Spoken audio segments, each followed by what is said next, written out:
এই ছোট্ট রোবটটা শহরের নর্দমায় ঢুকে ভয়ঙ্কর বিপদ ঠেকায়। মানুষ যেখানে যায় না, ও যায়। এই ছোট্ট রোবটটা কিন্তু খেলনা না, এটা এক একটা শহরের নায়ক।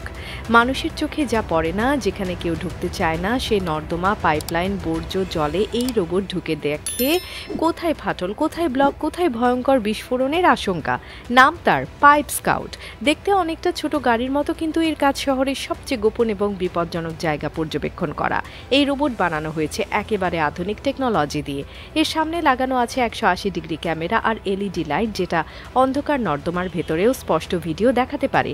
এই ভিডিও রিয়েল টাইমে সরাসরি নিয়ন্ত্রণ কেন্দ্রে পাঠায়, যেখানে বসে ইঞ্জিনিয়াররা বুঝে নেন কোথায় সমস্যা, কোথায় লিক, কোথায় রক্ষণাবেক্ষণ দরকার। পাইপ স্কাউট রোবটটা 6 চাকার, আর এদের প্রতিটা চাকা আলাদা করে নিয়ন্ত্রণযোগ্য। ফলে এটা ঘুরতে পারে, বাঁক নিতে পারে, এমনকি উঁচু নিচু জায়গা পার হয়েও চলে যেতে পারে বেশ সহজে। শহরের নর্দমা বা পাইপলাইনে অনেক সময় হঠাৎ করে বর্জ্য জমে পানি আটকে যায়। সাধারণত তখনই বিস্ফোরণ ঘটে, গ্যাস লিক হয়, কিংবা রাস্তায় বড় রকমের ধস নামে।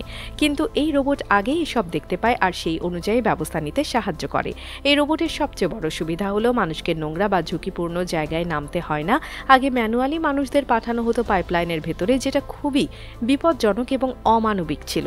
অনেক সময় গ্যাসের দম বন্ধ হয়ে যেত, আবার কোথাও কোথাও তাপে দগ্ধ হওয়ার ঘটনাও ঘটত। কিন্তু এখন পাইপ স্কাউট সেই ভয় দূর করেছে। আরেকটা বিশেষ বিষয় হলো, এই রোবট শুধু সমস্যা চিহ্নিতই করে না, দরকার হলে সাথে সাথে জায়গাটা ম্যাপ করে, ছবি তোলে এবং রিপোর্ট তৈরি করে। এর মাধ্যমে মিউনিসিপ্যাল কর্তৃপক্ষ জানে কোথায় ফাটল, কোন জায়গায় পরিষ্কার করা দরকার, কোথায় পাইপ বদলানো প্রয়োজন। ফলে সার্ভিস আরও দ্রুত কার্যকর হয়। এছাড়া রোবটটি চালানোও খুব সহজ। একটি কেবলের মাধ্যমে এর সব নির্দেশনা দেওয়া হয়। এটি তার সাহায্যে বিদ্যুৎ ও তথ্য সরবরাহ পায়, ফলে কখনো ব্যাটারি ডাউন বা কানেকশন লস হয় না। তারহীন রোবট যেখানে অনেক সময় সিগন্যাল হারিয়ে ফেলে, এই তারযুক্ত পাইপ স্কাউট অনেক বেশি নির্ভরযোগ্য। বর্তমানে এই ধরনের রোবট ব্যবহার শুরু হয়েছে বিশ্বের বড় বড় শহরে। নিউ ইয়র্ক, টোকিও, লন্ডন, এমনকি ঢাকাতেও পরীক্ষামূলকভাবে এটি চালু হয়েছে। কারণ শহর যত বড়, তত বড় সমস্যা লুকিয়ে থাকে মাটির নিচে। আর সেই সমস্যাগুলো সময় মতো না ধরতে পারলে একদিন হঠাৎ করে দেখা যায় রাস্তায় গর্ত, বাসার গ্যাস বিস্ফোরণ বা পানির লাইনে দূষণ। পাইপ স্কাউট এই সমস্যাগুলো আগেই ধরে ফেলে। এতে করে শুধু দুর্ঘটনা ঠেকানো নয়, বরং খরচও কমে যায়। আগে যেখানে রাস্তা খুঁড়ে ফাটল খুঁজে বের করতে হতো, এখন রোবট ঢুকিয়ে সহজে ভিডিও দেখে নেওয়া যায়। এতে সময় বাঁচে, রাস্তা খোঁড়াখুঁড়িও কম হয়, আর সাধারণ মানুষও বিরক্ত হয় না।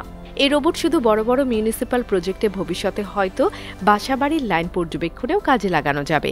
যেমন আপনার বাসার সেপটিক ট্যাঙ্ক বা রান্নাঘরের ওয়েস্ট পাইপে কোনো সমস্যা হচ্ছে কিনা সেটা বুঝতে এই ছোট্ট রোবট একদিন সাধারণ মানুষের হাতেও চলে আসবে।